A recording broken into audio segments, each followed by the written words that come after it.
नमस्कार, स्वागत है आप सभी का हिस्ट्री 360 चैनल में। मैं रवि कुलरिया, हिस्ट्री लेक्चर राजस्थान से। आज के इस वीडियो में मैं बात करने वाला हूं एक बहुत ही कॉमन प्रश्न पर जो विद्यार्थियों को परीक्षा के टाइम पर हमेशा परेशान करता है, चाहे वो कॉम्पिटिटिव एग्जाम की बात हो, चाहे बोर्ड परीक्षाओं की बात हो, कि जो एग्जाम नजदीक आता जाता है उनके मन में डर बैठता जाता है और उन्हें लगता है कि मैं सब कुछ भूल रहा हूं और जो चीजें मैंने पढ़ी थी वो भी मुझे याद नहीं है। मुझसे विद्यार्थी बार बार ये प्रश्न पूछते हैं जब भी एग्जाम आते हैं। अभी जैसे बोर्ड परीक्षाओं के विद्यार्थी पूछ रहे हैं, पीछे नेट जेआरएफ के समय पूछ रहे थे विद्यार्थी, तो उनके मन में ये प्रश्न रहता है कि मैंने कितनी तैयारी की लेकिन अब लास्ट समय ऐसा लग रहा है कि मुझे कुछ भी याद नहीं है या मैं बहुत सारे फैक्ट्स है, बहुत सारे डेटा है, मैं भूल गया हूं। पहली बात तो मैं आपको ये बताना चाहता हूं कि आप अकेले नहीं हैं। 99.9% विद्यार्थी ऐसा ही सोचते हैं। तो कोई आप अकेले नहीं है कि आप ही भूल रहे हैं या आपको ही ऐसा लग रहा है, ऐसा बिल्कुल भी नहीं है। सभी विद्यार्थियों को ऐसा फील होता है। जैसे कॉम्पिटिटिव एग्जाम की मैं बात करूं, आपके जैसे 2 पेपर हैं, सेकंड ग्रेड में, फर्स्ट ग्रेड में। आपने तैयारी की शुरुआत में, जैसे मैं इतिहास के उदाहरण से समझाने की कोशिश करूं। आपने प्राचीन इतिहास पढ़ा, आपने मध्यकालीन पढ़ा, आपने विश्व का इतिहास पढ़ा, आपने आधुनिक भारत का इतिहास पढ़ा, आपने पेपर 1 की तैयारी की। उस समय तक तो, जब तक पेपर दूर है तब तक तो आपको ये लगता रहता है कि ठीक है, आज पढ़ लिया, अच्छा लग रहा है और बाद में रिवाइज कर लेंगे इसको, क्योंकि समय आपके पास होता है।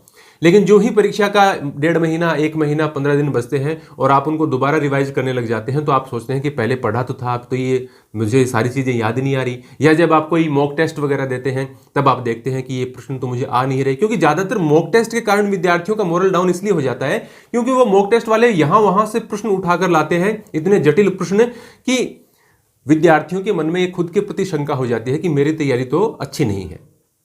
अब क्या होगा? देखिए, पहली बात तो मैं ये बताता हूं, जैसे मैंने आपको बताया कि आप अकेले नहीं हैं। सभी विद्यार्थियों के मन में ऐसा जरूर प्रश्न उठता है। जब हम तैयारी करते थे तो हमारे मन में भी उठता था। दूसरी बात यह है कि आपको जो डेटा बार बार पढ़ने पर भी कई बार याद नहीं रहते, वो डेटा वो है जो कि आपके सिलेबस का सबसे कठिनतम पार्ट है, जो सबसे कठिन टॉपिक है, जो सबसे जटिल प्रश्न है, वो आपको कभी कभी याद नहीं रहते।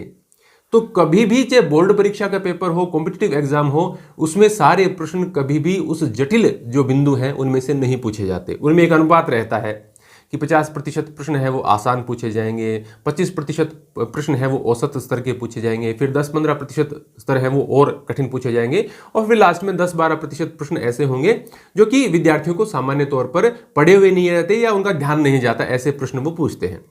ऐसा ही बोर्ड परीक्षाओं के दौरान होता है। तो आप जब भी ऐसा सोचते हैं, उसके बावजूद भी आप एग्जाम में देखेंगे तो आपको एग्जाम में बहुत सारे क्वेश्चन आते रहते हैं, क्योंकि आपने तैयारी तो की है। हर कोई, जैसे इतनी बड़ी बड़ी किताबें आजकल हम बहुत ज्यादा पढ़ते हैं विद्यार्थी, गाइड भी इतनी बड़ी बड़ी आती हैं, हर डेटा को सम्मिलित उसमें करने की कोशिश होती है कि सभी गाइड वाले ये सोचते हैं, किताबों वाले सोचते हैं कि उसकी किताब से ज्यादा प्रश्न आए। तो ऐसी स्थिति में सब डेटा आपको याद नहीं रह पाएगा। दूसरी बात, उस तरीके से याद रहने की आवश्यकता नहीं होती जिस तरीके से आप सोचते हैं। परीक्षा में 4 प्रश्न आते हैं, 4 ऑप्शन आते हैं एक प्रश्न के, उनमें से आपको एक चूज करना होता है। तो उनमें से देखिए, उत्तर आसान और कठिन ऑप्शन देने से भी होता है। तो वहां पर ऑप्शन में भी ज्यादातर प्रश्नों में कुछ संकेत छिपा हुआ रहता है कि ये इसका आंसर नहीं होगा, कि ये नहीं होगा। तो उससे भी आपको आइडिया लग जाता है। ज्यादातर आप 2 जो ऑप्शन हैं वो एलिमिनेट आसानी से कर पाते हैं, क्योंकि वो उसके आसपास भी नहीं होते। और फिर उन 2 में से आप अपनी जो याददाश्त है उसको रिकॉल करके और उसके हिसाब से उसका आंसर कर देते हैं। तो एक तो मॉक टेस्ट देने वाला जो हिसाब किताब है, एक्चुअल एग्जाम का हिसाब किताब है, वो अलग अलग होता है। दूसरी बात, पेपर का स्तर, पूरे पेपर का स्तर कभी भी ऐसा नहीं होता कि सभी चीजें वही पूछी जाएंगी जो आपको कठिन लग रही हैं या जो आपको याद नहीं रह रही हैं। ऐसे ही बोर्ड परीक्षा में होता है। जैसे बड़े प्रश्न, विद्यार्थियों को सोचते हैं कि इतना बड़ा प्रश्न है, मैं कैसे लिख पाऊंगा 2 पेज 3 पेज। तो ऐसा कोई कभी भी नहीं होता। आप जो तैयार कर रहे हैं, आपकी जो किताबें हैं, पासबुक में जितना मैटर तैयार करते हैं, वो मैटर तो उतना होता है कि उससे आप 5-6 पेज तक भी लिख सकते हैं। तो वो सारा न तो आपको याद रखने की आवश्यकता है, परीक्षा में आप उसमें से कुछ बातें भूल भी जाएंगे तो भी कोई आंसर पर उसका असर नहीं पड़ता। आपने 2-3 पेज में मेन पॉइंट्स लिख दिए तो कोई अध्यापक ये छांटने की कोशिश नहीं करता कि इसने अच्छा वो वाली बात नहीं। जब भी जरूरी बातें आ गई, उस प्रश्न का जो उत्तर है वो एकदम सही सार रूप में आ गया कि इसका उत्तर यही हो सकता है, तो उसके बाद में कुछ डेटा या कुछ अपडेट उसमें से अगर छूट भी जाता है जो कि ज्यादा जरूरी नहीं है उत्तर के लिए, तो उससे कोई फर्क नहीं पड़ता, उससे कोई आपके नंबर नहीं काटता। एक एक लाइन किताब से नहीं मिलाई जाती, कभी भी कोई नहीं देखता ऐसे ही प्रतियोगी परीक्षाओं के विद्यार्थियों को मैं कहना चाहता हूं, आगे बहुत सारी प्रतियोगी परीक्षाओं के एग्जाम होने वाले हैं। आपके मन अकेले के मन में नहीं है, ये सभी के मन में होता है और हमें लगता है कि हम भूल रहे हैं, जबकि हमें ऐसा है कि जो जो एग्जाम आता है, नज़दीक आता है, तो हमारी थोड़ी सी टेंशन बढ़ जाती है, हम थोड़े से अवसाद में आने लग जाते हैं। तो आप इसके बारे में बिल्कुल भी फिक्र मत कीजिए, जितना ज़्यादा संभव हो सके रिवाइज कीजिए चीज़ों को। देखिए, एग्जाम में सफलता कब मिलेगी? जब आप रिविज़न करेंगे। आपने बहुत सारा लंबा चौड़ा सिलेबस छांट लिया, किताबें ले ली और उसके अकॉर्डिंग पढ़ने लग गए और उनको कवर करने के चक्कर में लास्ट में आपके पास समय नहीं बचा, तो बिना रिवाइज किए आप कभी भी एग्जाम में सफल नहीं हो सकते और तब आपको ज़्यादा डर लगेगा एग्जाम के पास में। तो अपना एक तो हमेशा, जैसे मैं कहता हूँ, मैटर थोड़ा सा कम रखिए ताकि आप उसको 2 महीने बचे तब रिवाइज कर लें, 1 महीना बचे तब रिवाइज कर लें, फिर 15 दिन में, लास्ट में भी आप 5-7 दिन में मेन कुछ जो आपको लगता है कि आप भूल जाएंगे या थोड़ा सा कठिन है, वो आप देखकर जा सकते हैं। तो आप इस बात को लेकर घबराए मत कीजिए कभी भी कि मुझे याद नहीं रह रहा। उतना ज़्यादा याद किसी को नहीं रहता, किसी को भी नहीं रहता, आप अकेले नहीं हैं, किसी को भी उतना। मैंने भी 1 महीने पहले कोई टॉपिक पढ़ाया, वो आज मेरे को वैसा याद नहीं है, क्योंकि उस समय तो मैंने किताबों से पढ़ा है, पढ़ाने के लिए उनको नोट्स को रिवाइज किया है, तभी मैं एकदम सटीक तरीके से बोल पाता हूं।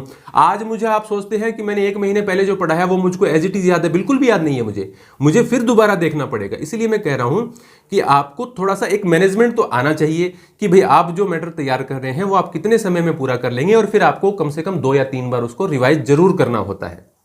तो ये एग्जाम के पास आकर डरने की आवश्यकता नहीं है।